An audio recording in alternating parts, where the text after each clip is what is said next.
Buen Dios, gracias por tu presencia en este lugar y por recordarnos que lo que hace santo un lugar es eso, tu presencia. Danos el gozo de que nuestra vida siempre cuente con tu presencia. En el nombre de Jesucristo, amén. En este proyecto que Dios ha establecido, que es nuestra salvación, Dios garantiza la victoria. Voy a volverlo a mencionar porque es importante. Dios garantiza la victoria. ¿Pasará el cristiano fiel por momentos difíciles? Y si no los tienes, revisa tu cristianismo. De una manera sutil, pero el enemigo trabaja con constancia y no se cansa. Tiene 4 pulmones. Pero querida familia, a pesar de todo eso, mi Biblia, que es la palabra de Dios, dice que Dios garantiza la salvación. Voy a leer para ustedes 2 textos inicialmente que van a corroborar este asunto de las pruebas y las dificultades, pero dan la certeza de la salvación. El primero está en Daniel, el capítulo 7, versículo número 25 y 26. Leo para la iglesia. Y hablará palabras contra el Altísimo. A los santos del Altísimo quebrantará. Es mi deseo y oración que usted se ubique en esta línea, en la que acabo de leer. A los santos del Altísimo quebrantará. Si nosotros nos ubicamos en esta segunda línea, estamos diciendo vamos a pasar por momentos complicados. Ese poder ejercerá una autoridad tan tenaz que a los santos del Altísimo quebrantará. Pensará en cambiar los tiempos y la ley. Y a esos santos del Altísimo, dice mi Biblia, estos serán entregados en su mano. Hasta tiempo y tiempos y medio tiempo. Versículo 26, por favor. Dice la palabra del Señor. Y aquí me encanta la conjunción pero. Pero se sentará el juez. Le quitará su dominio ¿a quién? Al que está molestando a los santos del Altísimo. Le quitará su dominio para que sea destruido y arruinado hasta el final. Dice la palabra del Señor. Miren lo que va a suceder. Versículo 27. Y que el reino y el dominio y la majestad de los reinos debajo de todo el cielo sea dado al pueblo de los santos del Altísimo, cuyo reino es reino eterno, y todos los dominios le servirán y obedecerán. Alabado sea el nombre del Señor. Miren familia, cuando yo leo mi Biblia, yo la leo con la visión de Dios. Dios tiene un proyecto y el proyecto de Dios es mi salvación. No, que somos pecadores y estamos perdidos. Y ahí termina el sermón. Pues me voy a la casa pecador y perdido. Pero resulta que es un mensaje incompleto, no bíblico y malintencionado. Porque mi Biblia dice... Por cuanto todos pecaron, están, ¿qué cosa dice la palabra? Destituidos de la gloria de Dios.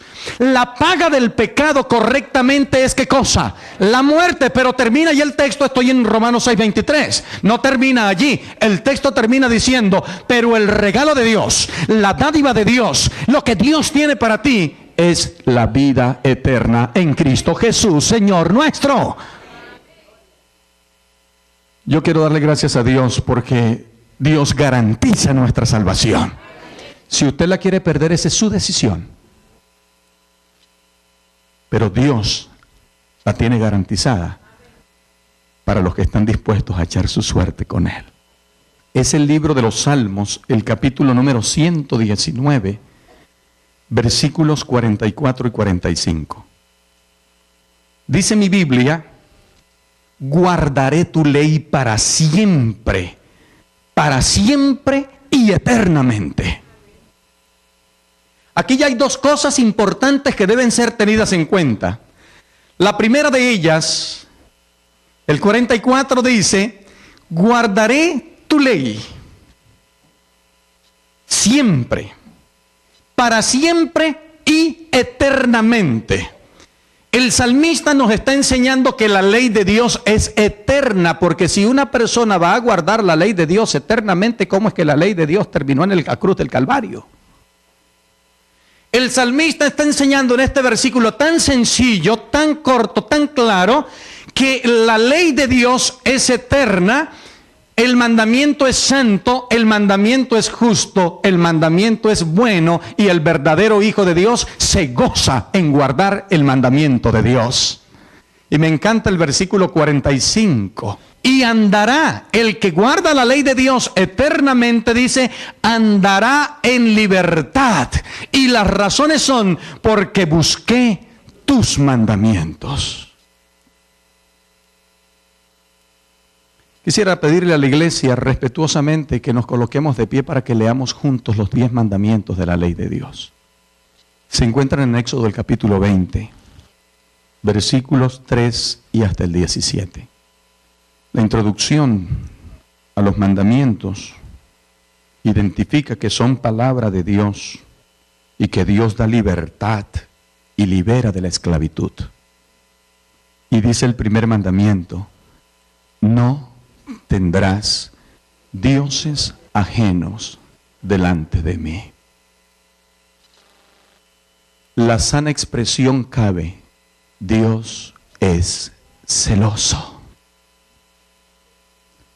No quiere compartirnos. Somos su propiedad.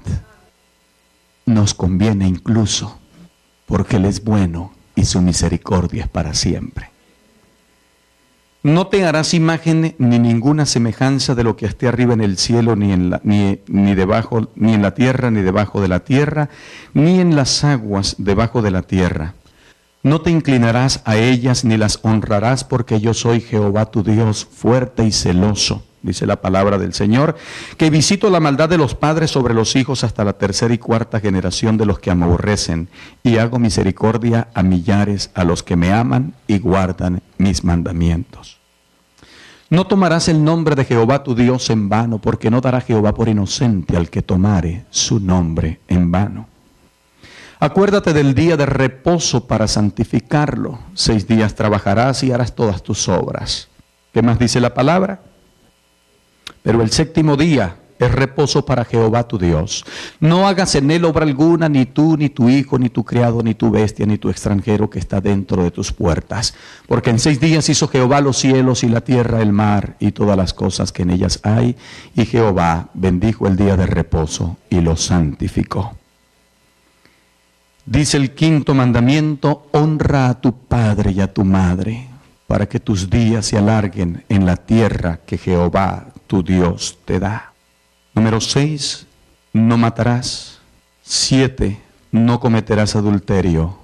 8, no hurtarás. 9, no hablarás contra tu prójimo falso testimonio. 10, no codiciarás la casa de tu prójimo. No codiciarás la mujer de tu prójimo, ni su siervo, ni su criado, ni su buey, ni su asno, ni cosa alguna de tu prójimo. Sea nuestro Dios bendito desde ahora y para siempre. Voy a introducir el sermón o el tema más bien con una historia que me llamó poderosamente la atención. Eso se pudo haber suscitado antes del 12 de abril de 1861, que fue cuando se produjo o estalló la Guerra Civil Norteamericana. La historia cuenta la vida de un cristiano, de un creyente, que pasaba, no sé si casualmente, frente a un lugar donde había una subasta de esclavos. Se detuvo para curiosear lo que estaba ocurriendo en ese lugar. Y dice que sorprendentemente vio a una joven esclava, hermosa, jovencita, que estaba siendo vendida como un animal. Y entre las personas que estaban ofertando por ella, dice la historia, pudo reconocer la voz de un hombre al que él conocía. Vivía cerca de la plantación que él tenía. Él también tenía una plantación, una hacienda, una finca. Y ofertaba por la muchacha. Aquel hombre, cuando vio a la muchacha, fue movido a misericordia, y él pensó: si ese hombre logra ganar la subasta, esa niña vivirá una vida realmente miserable.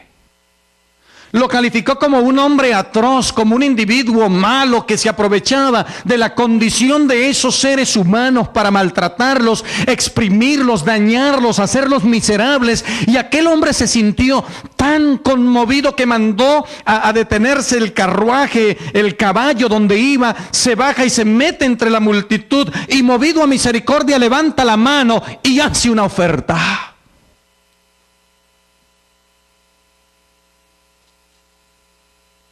El hombre vil que está ofertando por ella lo mira, levanta la mano y hace otra oferta. Y como en las subastas, de paso que nunca he estado en ninguna, levanta la mano el uno y levanta la mano el otro y ofrece un poco más y un poco más, porque el propósito es quedarse con en este caso con la persona en la que están interesados. Pero la historia menciona que el cristiano estaba dispuesto a lo que fuera y se mantuvo ofertando y ofertando hasta que aquel otro hombre no pudo ofertar más. Fue golpeada la plataforma o el púlpito donde estaba la persona que dirigía la dinámica y dijo: vendida a fulano de tal por tanto. Se hizo la transacción. Recibió los documentos, se condujo a donde estaba la niña, la señorita, la joven, la miró tiernamente a los ojos y le dijo: hija, no te he comprado para que seas una esclava. Tengo en mis manos los documentos que me entregaron y quiero entregártelos a ti. Eres libre a partir de ahora. Y si quieres, puedes marcharte a donde lo desees. ¡Qué cosa tan extraordinaria! ¡Qué corazón tan grande! ¡Qué gesto misericordioso tan envidiable! ¿Se imaginan ustedes a una persona pasando por esa condición recibir una noticia de esa naturaleza?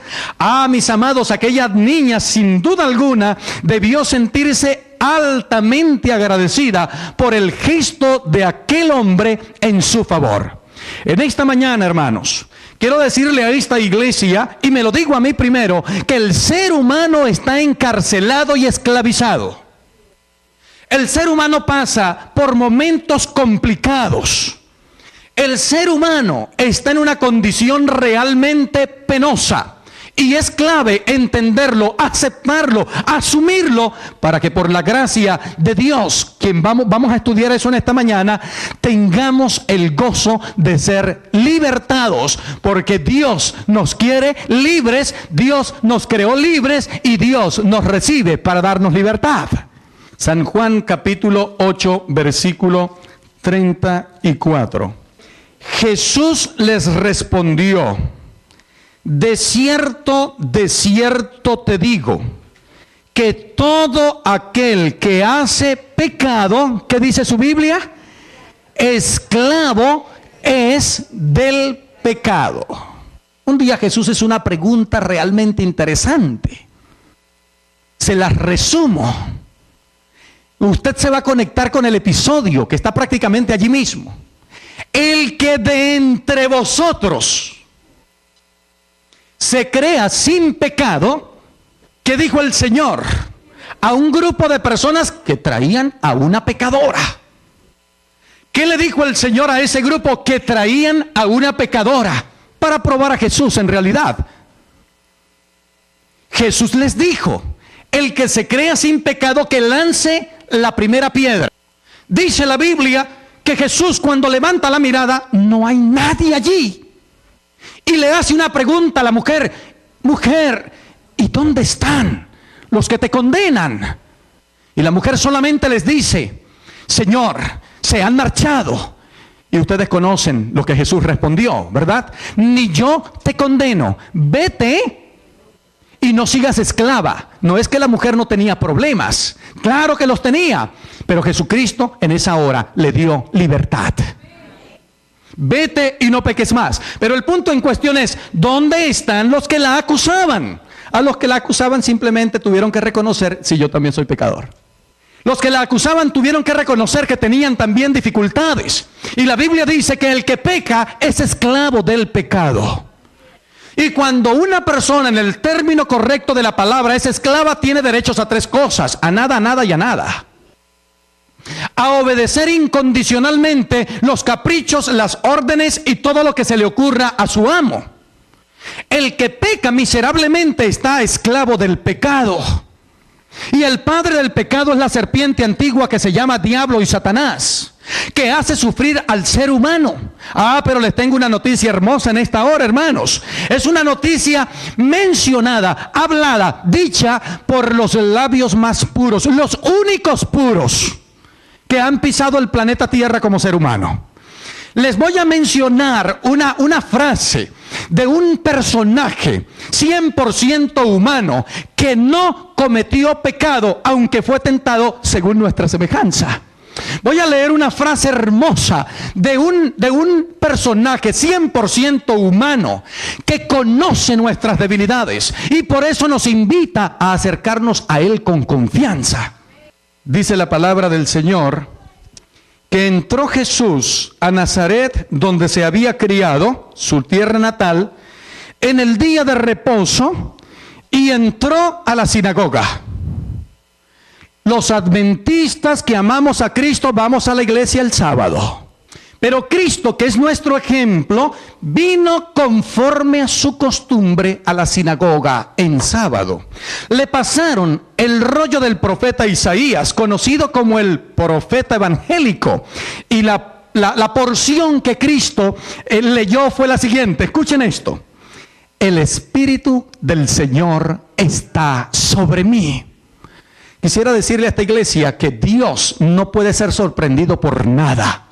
Dios está al control.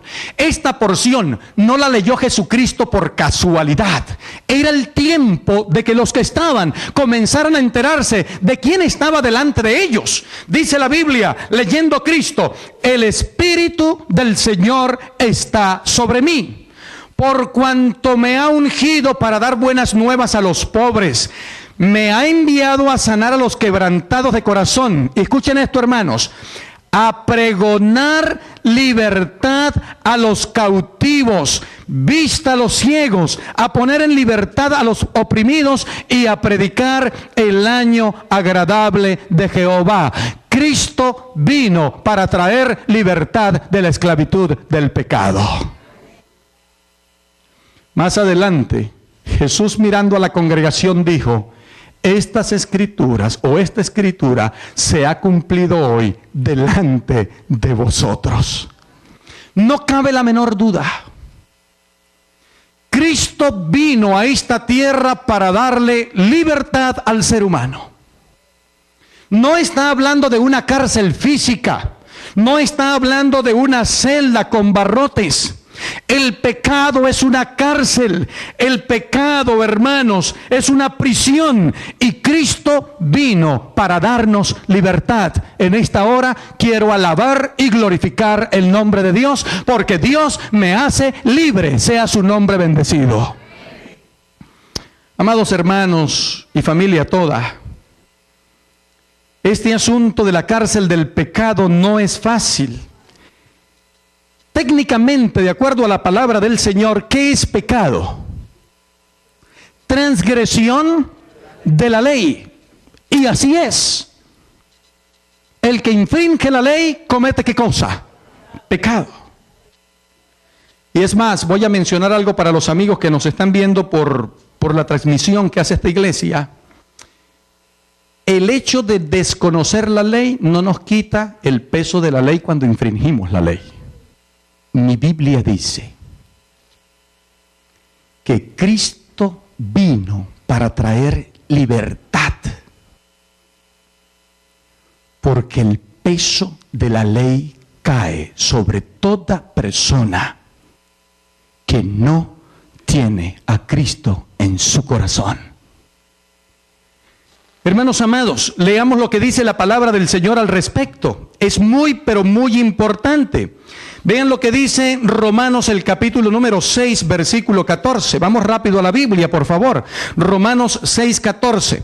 Dice la palabra del Señor, leo para la iglesia, lo siguiente, dice: porque el pecado, escuchen esto, no se enseñorea ¿de quién? De vosotros, pues no estáis, ¿qué dice la Biblia? No estáis bajo la ley, sino estáis, ¿qué dice la palabra del Señor? Bajo la gracia. Cualquiera podría pensar entonces que la ley ya no tiene valor, y eso no es lo que está diciendo la Biblia. Es que el que ha vivido en el pecado y viene a la libertad en Cristo Jesús, no quiere regresar a la miseria de los cerdos, no quiere regresar a la miseria de las lágrimas, no quiere regresar a la miseria de tener que perder a la familia, no quiere regresar a la miseria que lo ha oprimido y dañado por años, por décadas. El que está en Cristo es salvo por su gracia, aunque la vigencia de la ley se mantiene, porque la ley cae sobre el infractor, pero es libertad al que la respeta. Que la ley de Dios es ley de libertad. Hermanos amados, no funciona una vez salvo, siempre salvo, para darle rienda suelta a las concupiscencias que por dentro tenemos. El mejor ejemplo biográfico de la Biblia para esto es la experiencia del apóstol Pablo. 20 años caminando con el Señor, desde que camino a Emaús el Señor lo interpeló hasta que escribe a la iglesia en Roma. 20 años. Y cuando escribe el capítulo 7 dice: en mis miembros, dentro de mí, hay una ley que me somete, es la ley del pecado. Y tratando de encontrar solución, él va y viene, presenta su lucha, pero cierra el versículo 24 diciendo: ¿quién me librará de este cuerpo de muerte? Y hay una respuesta dada por el Espíritu Santo a través de ese hombre, para él y para nosotros. ¿Quién me librará de este cuerpo de muerte? Mas gracias, dice el texto claramente, que es en Cristo Jesús. Miserable hombre de mí, ¿quién me librará de este cuerpo de muerte? El único que libera de eso es Cristo Jesús. Gracias Dios por esto. Queridos amigos y amados hermanos, el Señor nunca ha dado licencia para desobedecer y pecar, porque el pecado causa ruina y trae dolor al corazón del ser humano y entristece la mirada misericordiosa de Jesús. Leímos a través del salmista en el Salmo 119, 44 y 45 que eternamente nos gozaremos en respetar la ley de Jehová y nos gozaremos en obedecer sus mandamientos. La obediencia a Dios es una bendición que no se puede medir. Querida familia, quisiera compartir con ustedes unas 2 o 3 líneas de este librito que ha sido muy, pero muy reproducido. Después de la Biblia, posiblemente es el más traducido de nuestra iglesia para todo el mundo, escrito por la señora Elena de White. Se llama El Camino a Cristo. Miren lo que dice aquí la página número 19 de esta versión chiquitita. Dice así: el corazón de Dios suspira por sus hijos. Gloria a Dios. Está suspirando el corazón de Dios por sus hijos terrenales con un amor más fuerte que la muerte. Dios se niega a perdernos. Él quiere nuestra salvación.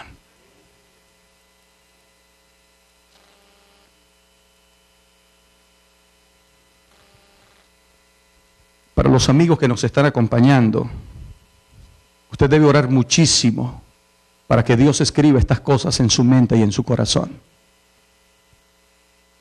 Porque así como Cristo es nuestro Salvador, es Cristo Jesús también nuestro Señor. Así como nos rescata de las fauces del pecado y de sus consecuencias, el Señor Jesucristo también es nuestro Señor. Por eso debemos preguntarle, ¿qué quieres que haga, Señor? El mandamiento es santo y justo y bueno. Su autor, según mi Biblia, es amor.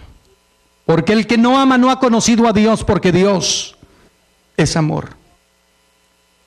Hermanos, de la Biblia y del espíritu de profecía, leo rápidamente 7 condiciones que he encontrado del hombre antes del pecado. Gozaba de facultades nobles.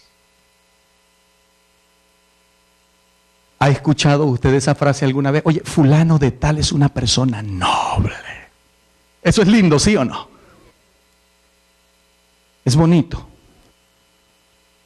2, tenía un entendimiento equilibrado, balance. Un entendimiento equilibrado. El hombre, dice, se extrae de la Biblia, era perfecto cuando salió de las manos de su Creador. Dios lo llama la obra maestra de mi creación. Si alguien te ha dicho que eres un feo, no escuches eso. ¿Sabes por qué? Porque somos hijos de Dios y creados a su imagen y semejanza. Si tienes la nariz pequeña, glorifica el nombre de Dios. Si tienes la nariz grande, dele gracias a Dios. Yo soy narizón. Los lentes no se me caen nunca. Pero los de nariz pequeña todo el tiempo están alzando los lentes porque se le caen. Dele gracias a Dios porque usted tiene la nariz grande. Y usted dele gracias a Dios porque tiene la nariz pequeña. Mi Biblia dice en el Salmo 139 que cuando Dios te diseñó, hizo todo en su libro y ejecutó lo que puso en el libro sin que faltara ningún detalle. Eres un hijo de Dios. La palabra del Señor dice que el hombre al salir de las manos de Dios era perfecto. Es más, la Biblia declara en Génesis 1 que era perfecto todo, como en gran manera. Dice la palabra del Señor que el hombre antes del pecado estaba en armonía con Dios. Era un ser amante, era un ser inocente y gozaba de estar en comunión con su Padre Celestial. Pero el enemigo de Dios quería contrariar el plan de Dios, llamando a la tierra a la desolación y a la miseria. Por eso con lágrimas escribe sin duda alguna los hombres y las mujeres inspirados por Dios, porque la condición del hombre después del pecado, miren lo que he encontrado: sus facultades se pervirtieron. 2, se volvió egoísta. 3, su naturaleza se hizo débil. 4, fue hecho cautivo por Satanás. Ya lo leímos, por causa del pecado. 5, el ser humano procuró ocultarse de la presencia de Dios. El 6, con corazón malo. Cristo mismo dijo en el Evangelio según Lucas: si vosotros siendo ¿qué cosa? Querida familia, pero debo ir perfilándome al cierre de esta presentación diciéndoles que un hombre llamado Juan el Bautista, un día mientras bautizaba en el Jordán, vio que un ser humano, pero con una virtud muy especial, venía y se acercaba a él hacia el Jordán e hizo audible lo que había en su mente. Él lo miró y dijo: he aquí el Cordero de Dios, que ¿qué cosa hace?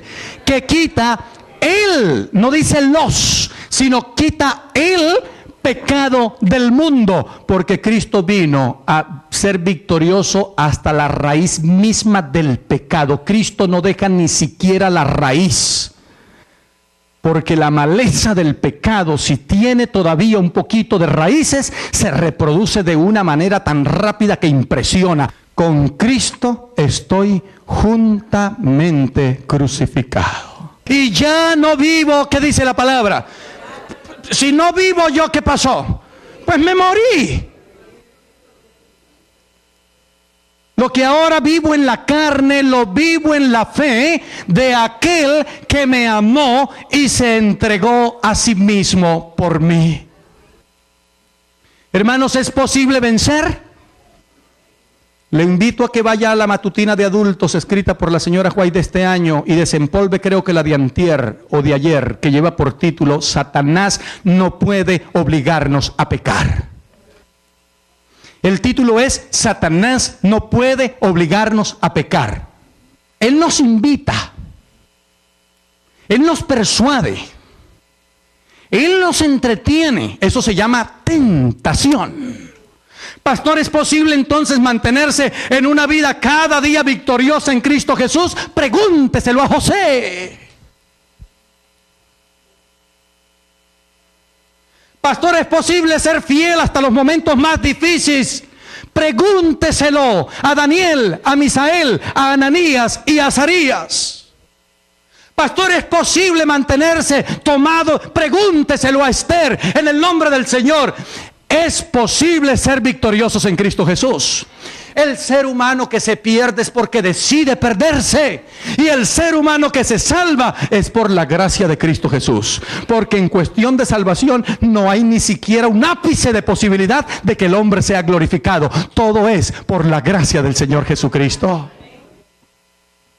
Miren, cuando venga una tentación, cuando venga una persuasión, porque el pecado es como las adicciones. ¿Han escuchado hablar de las adicciones? Pregunta un poco atrevida, más bien. Las adicciones son tremendas, familia. Hay personas que tienen la adicción al alcohol y lloran frente a esa miseria y le prometen a Dios: Señor, más nunca una sola gota de alcohol en mi cuerpo. Abraza a la esposa y llora con ella, abraza a los hijos y llora con ellos, hace todas las promesas posibles, y a los 8 días esas promesas están quebrantadas. Es que, hermanos, la adicción es cosa terrible. Cuando tengas que hablar de alguien que tenga un problema como ese, no seas ligero, ni liviano, ni mala gente. La adicción es cosa terrible. La adicción, hermanos, es un sinónimo del pecado. Solo Cristo puede traer solución.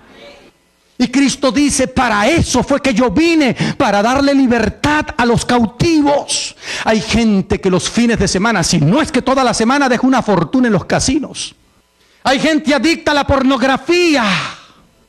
Terrible. Hay gente adicta a la internet, a la televisión. En la iglesia, cuando la oración lleva 30 segundos, ya les duele todo. Pero el Barcelona contra el Real Madrid, que no se termine. Que no se termine, sobre todo si va perdiendo el equipo nuestro, ¿no? Como si al otro día Messi nos fuese a invitar a almorzar. Pero así somos. La adicción es cosa terrible. Dios tiene poder y quiere librarnos de la adicción. Él suspira por el ser humano con un amor más profundo que la muerte. Cuando sobrevenga la tentación, conéctate en oración con el Señor y dile: Señor, esta tentación es más grande que yo, pero no hay nada más grande que tú. Escucha las palabras de Jesús diciéndole a Nicodemo: el que no nazca del agua y del Espíritu no podrá ver el reino de los cielos. Y clama: Señor, yo quiero ver tu rostro, yo quiero vivir contigo por la eternidad, por favor, libérame de esta situación. Dios no te obligará a que no cedas a la tentación, pero Dios te dará la fuerza para que venzas frente a la tentación. Dice 1 Corintios capítulo número 10, versículo 13, que no ha sobrevenido una prueba que no sea humana. El Señor permite la tentación y las pruebas, pero alégrate, corazón. Dice la palabra que el Señor permite la prueba, pero muestra la salida. Para que podamos, ¿qué cosa? Soportar. El ser humano puede ser victorioso en Cristo Jesús cada día de su vida, aunque enfrente situaciones complejas. Pero si el justo cae, hermanos, Dios lo levantará. Hay una historia, no sé por qué coincidieron estas dos historias, pero también tiene que ver con el tiempo pasado. Bueno, en realidad, perdonen ustedes, esa situación se ha agudizado más en nuestro tiempo. Y tiene que ver con el secuestro. Hermanos, yo creo que no hay, perdonen que sea así de espontáneo, pero yo creo que no hay una maldad más grande que que privar de la libertad a una persona a través del medio llamado secuestro. Que usted esté llegando a su casa y lo estén esperando unas personas y se lo lleven secuestrado en contra de su voluntad. No están a la altura de la ley, están al margen de la ley, tienen intereses de cualquier naturaleza y te llevan a la fuerza y te encarcelan en una habitación oscura, te llevan con los ojos cerrados, no permites que les mires al rostro, una serie de cosas terribles. Hay una historia de un hombre muy adinerado en Sudamérica a quien le secuestraron un hijo.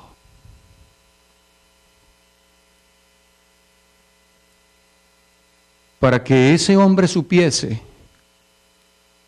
que el asunto era bien serio, la historia dice que le cortaron una oreja al muchacho,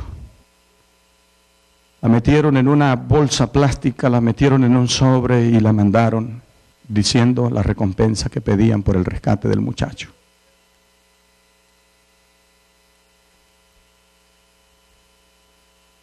Aquel hombre, dice la historia, vendió todos sus activos, tuvo que vender todos sus activos, sus propiedades, sacar el dinero que tenía en el banco para pagar el rescate de su hijo. En este caso, si de fortuna podemos hablar frente a un cuadro como ese, el rescate fue pagado y el muchacho fue dado en libertad. La pregunta es, ¿valió la pena?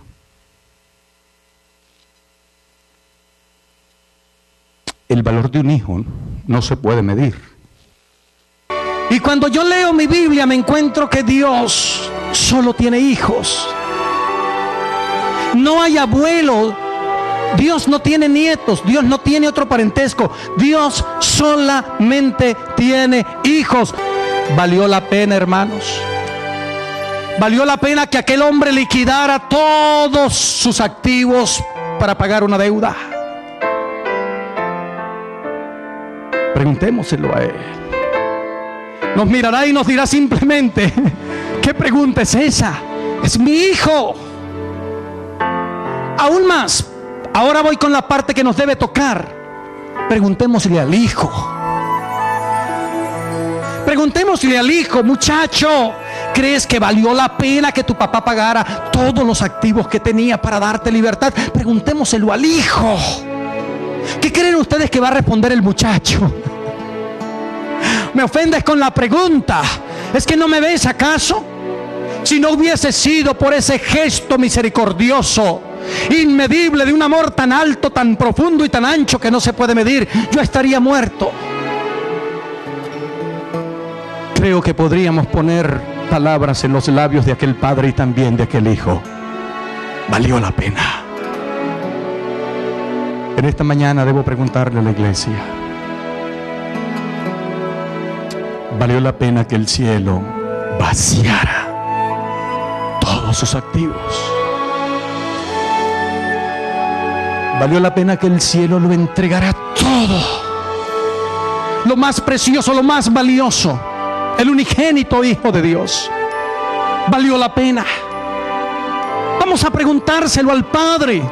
El Padre nos mirará y nos dirá, ¿qué pregunta me estás haciendo? Es mi hijo, eres mi hijo. Lo hubiese hecho una y otra vez por ti. Pero ahora la respuesta que viene es muy comprometedora. Y a ti te pregunto, ¿valió la pena que se pagara esa deuda por mí? ¿Qué piensas? ¿Valió la pena? Creemos que valió la pena. Valió la pena porque somos salvos en Cristo Jesús, Señor nuestro. Oremos. Cariñoso Dios y eterno Padre Celestial, en esta hora la Iglesia Toronto Hispana dice con una expresión tan especial de gratitud, valió la pena. Valió la pena el sacrificio de Jesucristo en la cruz del Calvario. sin eso estuviésemos irremisiblemente perdidos. Pero gloria a tu nombre, Señor. Nos conoces, sabes cuál es nuestro nombre, conoces nuestras virtudes y también nuestras debilidades. Y todo, absolutamente todo, lo queremos poner en tus manos. Señor, bendice a la Iglesia Toronto Hispana, derrama tu Santo Espíritu sobre cada niño, sobre cada joven, sobre cada familia. Señor, derrama tu Santo Espíritu sobre estas 7 personas que están aquí, frente a ti, acompañados de la iglesia. Señor, tal vez alguno vino por primera vez a la iglesia, tal vez alguno está comenzando a conocer este evangelio, pero hay algo que deben tener claro en su mente y su corazón, y es que en Cristo Jesús siempre seremos victoriosos. Señor, los pongo en tus manos y a tu fiel cuidado. Sea hecha tu voluntad en ellos, y ellos respondan a tu invitación diciendo: Señor, iremos contigo por donde quiera que vayas. En el buen nombre de Jesucristo oramos. Amén y amén.